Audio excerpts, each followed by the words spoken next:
Hello everyone, today's topic essential elements of community, समुदाय के आवश्यक तत्व।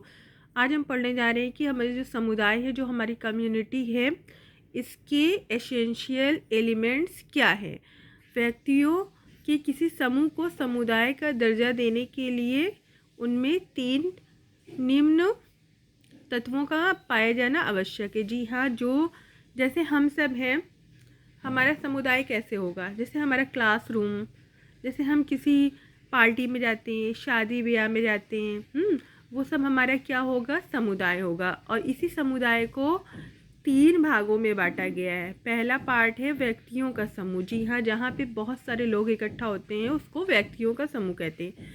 किसी भी समुदाय के निर्माण के लिए व्यक्तियों का समूह प्रथम आधार होता है। व्यक्तियों के समूह के बिना समुदाय की कल्पना करना बेमानी होगा। जी हाँ, अगर किसी की खुशी होती है तो हम सब इकट्ठे होते हैं, किसी का दुख होता है, कोई किसी की डेथ होती है, तब भी व्यक्तियों का समूह इकट्ठा होता है। और स्कूल कॉलेज की बात करें तो क्लासरूम में और खेल के मैदान में इसी तरह से व्यक्तियों का समूह इकट्ठा होता है।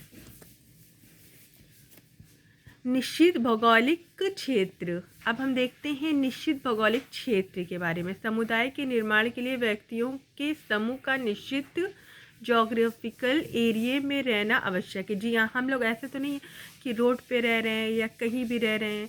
रोड पे भी लोग रहते हैं, वो लोग रहते हैं जिनके पास अपना खुद का घर नहीं होता है, तो वो रोड पे रहते हैं। और वैसे भी कोई भी इंसान पर्टिकुलर लाइफ में जब सर्वाइव करता है, अपने समूह के साथ रहता है, अपनी फैमिली के साथ रहता है, तो वो एक जोग्राफिकल एरिया में ही रहना आवश्यक पसंद करता है। व्यक्ति के समूह के निश्चित जोग्राफिकल एरिया में रहने पर ही उसे समुदाय की संज्ञा दी जाती है। जी हाँ, जैसे हम लोग सोसाइटी में रहते हैं, सोसाइटी का एक अपना नाम होता है, लोग हमको पहचानते हैं, उसी को ही संज्ञा दी जाती है कि ये इंसान समुदाय में है, इनके घर में इतने मेंबर, इनकी मम्मी है, पापा हैं, इतने भाई हैं, बहन है, इस पोस्ट में हैं, ये कर रहे हैं, वो कर रहे हैं, पूरा बायोडेटा दिया जाता है। अलग अलग भौगोलिक क्षेत्रों में रहने वाले लोगों के समूह को सम्मिलित रूप से समुदाय नहीं कहा जा सकता है।